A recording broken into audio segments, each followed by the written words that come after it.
Hi friends, நம்மளோட சேனல்ல degree level zoology competitive எக்ஸாம்ஸ்க்காக ப்ரிப்பேர் பண்ணிட்டு இருக்கோம். பிஜிடிஆர்பி ரிலீஸ் பண்ணியிருக்கிற நியூ சிலபஸ்ல இருந்து பயோஸ்டாட்டிஸ்டிக்ஸ் சாப்டர் பார்த்துட்டு இருக்கோம். இன்னைக்கு நம்ம பார்க்க போற டாபிக் சாம்பிளிங் வேரியபிள்ஸ். இதான் பயோஸ்டாட்டிஸ்டிக்ஸ் சாப்டர். இதோட டாபிக்ஸ்லாம் கொடுத்துருக்காங்க. கலெக்ஷன் ஆஃப் டேட்டா போன வீடியோல நம்ம பார்த்துருக்கோம். பார்க்காதவங்க நம்ம சேனல்ல செக் பண்ணிக்கோங்க. இன்னைக்கு நம்ம பார்க்க போறது ஏற்கனவே கலெக்ஷன் ஆஃப் டேட்டால types of collection of data சென்சஸ்லாம் பார்த்தாச்சு. சாம்பிளிங் மெத்தட் சொல்லும்போது நான் சொல்லியிருந்தேன் சாம்பிளிங் மெத்தட்ஸ்க்கு நிறைய வெரைட்டிஸ் இருக்கு. அதோட சேர்த்து இன்னைக்கு நம்ம பார்க்க போறது சாம்பிளிங் மெத்தட்ஸும் variable, discrete variable, continuous variable. இன்னையோட இந்த டாபிக்கை முடிக்கிறோம். நெக்ஸ்ட் வந்து சாம்பிளிங் மெத்தட். சாம்பிளிங் மெத்தடை ரெண்டு விதமா பிரிக்கலாம், ரேண்டம் சாம்பிளிங், நான் ரேண்டம் சாம்பிளிங். முதல்ல சாம்பிளிங்னா என்னன்னு தெரிஞ்சுக்கோங்க. ஒரு என்டையர் பாப்புலேஷன்லயும் போய் நம்ம டேட்டா கலெக்ட் பண்ணாம அந்த பாப்புலேஷன்ல இருந்து ஒரு கொஞ்சம் பேரை மட்டும் செலக்ட் பண்ணி சாம்பிளா எடுத்து அதை நம்மளோட எக்ஸ்பெரிமெண்ட்டுக்கு, நம்மளோட பயோஸ்டாட்டிஸ்டிக்ஸ் கால்குலேஷனுக்கு நம்ம யூஸ் பண்றது தான் சாம்பிளிங் மெத்தட். இது வந்து ஒரு கொஞ்சம் பேரை மட்டும் எடுத்தா ஓகே, இந்த குரூப்போட ஐடியா என்ன, இந்த குரூப்போட உணவு பழக்க வழக்கம் என்ன, என்ன பழக்க வழக்கம் எல்லாமே நம்மளால கண்டுபிடிக்க முடியும். ஃபார் எக்ஸாம்பிள், ஒரு குளத்துல இருந்து ஒரு கொஞ்சம் போல மீன் எடுத்து நம்ம செக் பண்ணாலே ஓகே, இந்த மீன்ல எவ்வளவு புரோட்டீன் இருக்கு அந்த மாதிரி நம்மளால செக் பண்ண முடியும். ஒரு மரத்துல லீஃப் இருக்கு, அந்த லீஃபோட லெங்த் எவ்வளவு வருது அப்படின்னு பாக்குறதுக்காக எல்லா லீஃபையும் போய் மெஷர் பண்ண தேவையில்லை. எல்லா டைரக்ஷன்ல இருந்தும் ஒரு 10 லீஃப் எடுத்து நம்ம மெஷர் பண்ணா போதும். இந்த மாதிரி ஒரு கொஞ்சம் பாப்புலேஷனை மட்டும் எடுத்து நம்மளோட டேட்டாவை கலெக்ட் பண்றது தான் சாம்பிளிங் மெத்தட். இதுல ரேண்டம் சாம்பிளிங் மெத்தட் அப்படின்றது என்ன அப்படின்னு பார்த்தா, ரேண்டம் சாம்பிளிங் மெத்தடும் ஒரு டேட்டா கலெக்ஷன் மெத்தட் தான். ஆனா இதுல நம்மளுக்கு எந்த ஒரு ஐடியாவுமே கிடையாது. இவங்கள தான் நம்ம செலக்ட் பண்ணணும், இந்த பாப்புலேஷனை தான் நம்ம செலக்ட் பண்ணணும்னு எதுவுமே கிடையாது. அந்த பாப்புலேஷன்ல ரேண்டமா நம்ம யாரையாவது சூஸ் பண்ணி நம்மளோட டேட்டாவை கலெக்ட் பண்ணிக்கலாம். எந்த ஒரு ப்ரீ டிட்டர்மினேஷனுமே கிடையாது. ரேண்டம் சாம்பிளிங்க 3 விதமா பிரிக்கலாம். Simple random sampling. Simple random சாம்பிளிங்க வந்து லாட்டரி மெத்தட்னு கூட சொல்லுவாங்க. லக்ல எது வேணாலும் வரலாம். ஃபார் எக்ஸாம்பிள், ஒரு 100 மெம்பர்ஸ்ட நம்ம கொஸ்டினர் ப்ரிப்பேர் பண்ணி வாங்கியிருக்கோம், அவங்க ஆன்சர்லாம் வாங்கியிருக்கோம் அப்படின்னா அதுல இருந்து ஒரு 20 மட்டும் நம்ம எடுத்து அந்த டேட்டாவை கலெக்ட் பண்றது. லாட்டரி மெத்தட் மாதிரி எந்த நம்பரை வேணாலும் எடுக்கிறது. செகண்ட் மெத்தட் பார்த்தோம்னா ஸ்ட்ராட்டிஃபைடு ரேண்டம் சாம்பிளிங். ஸ்ட்ராட்டிஃபைட்ல வந்து ரேண்டமா எடுக்கிறது கிடையாது, குரூப் ஃபார்ம் பண்ணி அந்த குரூப்ல இருந்து நம்ம வேணுங்கிறவங்கள எடுக்கணும். அடுத்தது பார்த்தோம் அப்படின்னா cluster random sampling. Cluster random சாம்பிளிங்லயும் சின்ன சின்ன குரூப்பா பிரிச்சுட்டு தான் சாம்பிளிங் பண்றோம். இப்ப ஸ்ட்ராட்டிஃபைடு ரேண்டம் சாம்பிளிங்க்கும் கிளஸ்டர் ரேண்டம் சாம்பிளிங்க்கும் இருக்க டிஃபரன்ஸை நான் சொல்லிடுறேன். ஸ்ட்ராட்டிஃபைடு ரேண்டம் சாம்பிளிங்ல அந்த குரூப்புக்கு ஒரு கேரக்டரிஸ்டிக்ஸ் இருக்கணும், அப்படிதான் நம்ம கிளாசிஃபை பண்றோம். ஃபார் எக்ஸாம்பிள், ஒரு 1000 பேர் படிக்கிற காலேஜ்ல நம்ம ஒரு டேட்டா கலெக்ட் பண்ணோம் அப்படின்னா 1000 பேர்ல 300 பேர் கேர்ள்ஸ், 700 பேர் பாய்ஸ் அப்படின்னா முதல்ல ஸ்ட்ராட்டிஃபை பண்றோம். கேர்ள்ஸ் தனியா, பாய்ஸ் தனியா குரூப் பண்றோம். இதான் ஸ்ட்ராட்டிஃபிகேஷன். அப்புறம் அந்த கேர்ள்ஸ்ல இருந்து ஒரு கரெக்டா ஒரு 30 பேர் எடுக்கணும், பாய்ஸ்ல இருந்து யாராவது ஒரு 70 பேரை ரேண்டமா சூஸ் பண்றோம். புரியுதா? கேர்ள்ஸ்ல இருந்து 30 பேர், பாய்ஸ்ல இருந்து 70 பேர் எடுத்து நம்ம செக் பண்ணா அது stratified random sampling.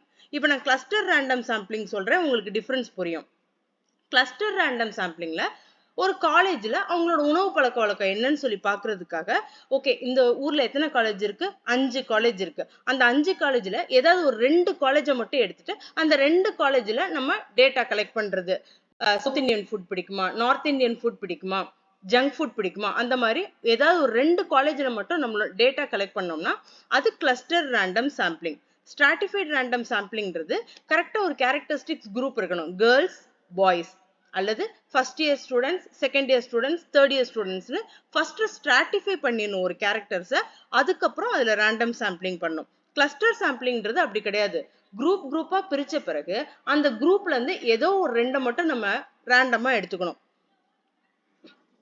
For example, first year students, second year students, third year students இருக்காங்கன்னா ஃபர்ஸ்ட் இயர் ஸ்டூடெண்ட்ஸையும் தேர்ட் இயர் ஸ்டூடெண்ட்ஸையும் மட்டும் டேட்டா கலெக்ட் பண்ணி அதுல இருந்து எடுக்கிறது தான் கிளஸ்டர் ரேண்டம் சாம்பிளிங். இதுல டவுட் இருந்தா கமெண்ட் செக்ஷன்ல கேளுங்க. Simple random sampling, stratified random sampling, cluster random sampling, இது 3 தான் ரேண்டம் சாம்பிளிங்கோட கிளாசிஃபிகேஷன். நான் ரேண்டம் சாம்பிளிங். நான் ரேண்டம் சாம்பிளிங்ல ஏற்கனவே ப்ரீ டிட்டர்மின் பண்ணிடணும், இந்தந்த ஆட்களை தான் நான் வந்து கொஸ்டின் கேட்க போறேன், நம்மளோட தேவைக்கு ஏற்ப போய் நம்ம ஒரு ஐடியா ஏற்கனவே வச்சிருப்போம், நம்மளோட கன்வீனியன்ட் இருக்கும், அதுக்கேற்ற மாதிரி கேட்கறது. ஃபார் எக்ஸாம்பிள் நம்ம ஒரு ஸ்கூல்ல போய் நல்லா படிக்கிற பசங்களை மட்டும் அனுப்புங்க, நான் ஒரு டேட்டா கலெக்ட் பண்ணணும்னு சொன்னா அது வந்து நான் ரேண்டம் சாம்பிளிங். நம்ம இங்க ரேண்டமா சூஸ் பண்ணல, பாப்புலேஷன்ல இருக்க எல்லாருக்குமே நம்ம வந்து ஈக்குவல் இம்பார்ட்டன்ஸ் கொடுக்கல, பாப்புலேஷன்ல செலக்டட் இண்டிவிஜுவல்ஸ்க்கு மட்டும்தான் நம்ம இம்பார்ட்டன்ஸ் கொடுக்குறோம். இதுதான் நான் ரேண்டம் சாம்பிளிங்.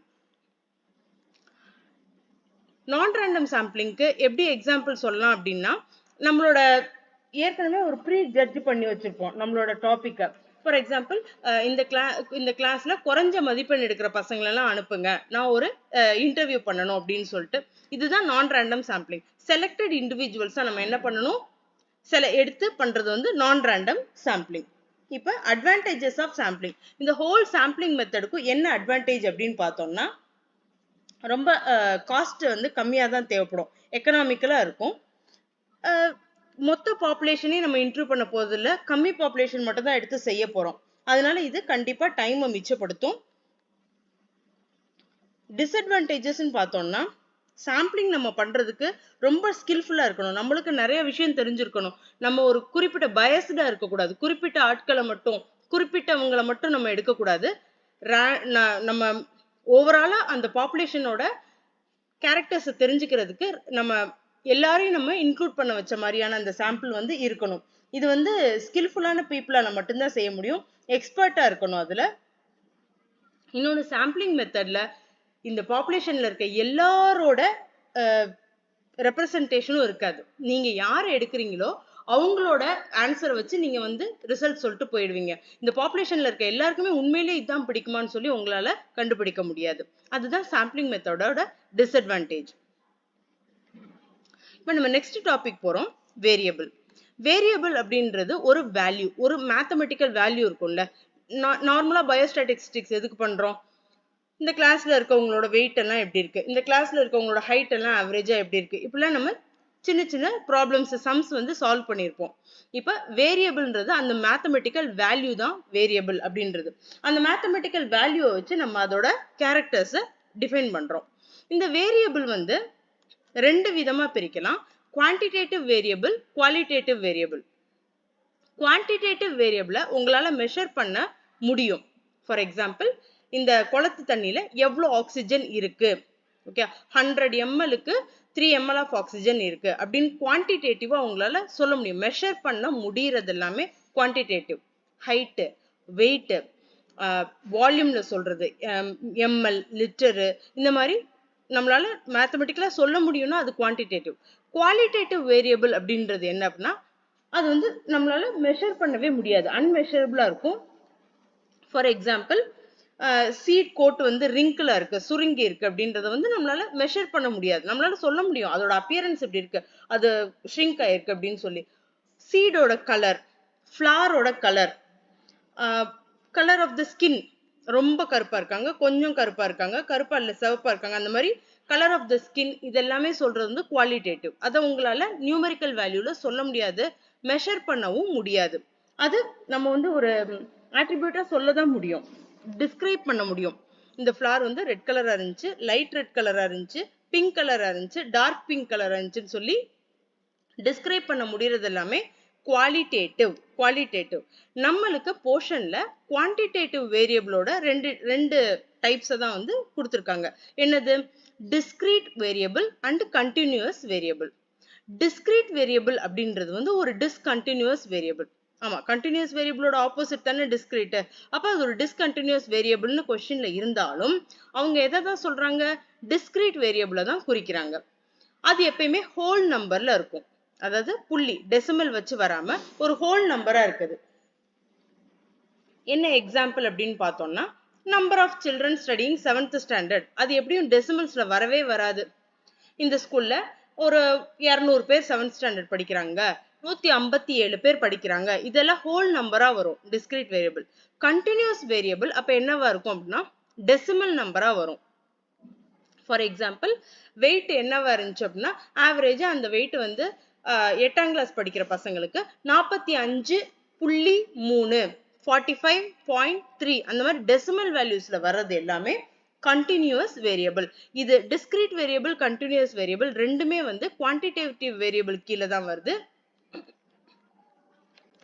ஸோ இதோட இன்னைக்கு செஷன் முடியுது. நாளைக்கு நம்ம டைப்ஸ் ஆஃப் கிளாசிஃபிகேஷன் பார்க்கலாம். தேங்க்யூ.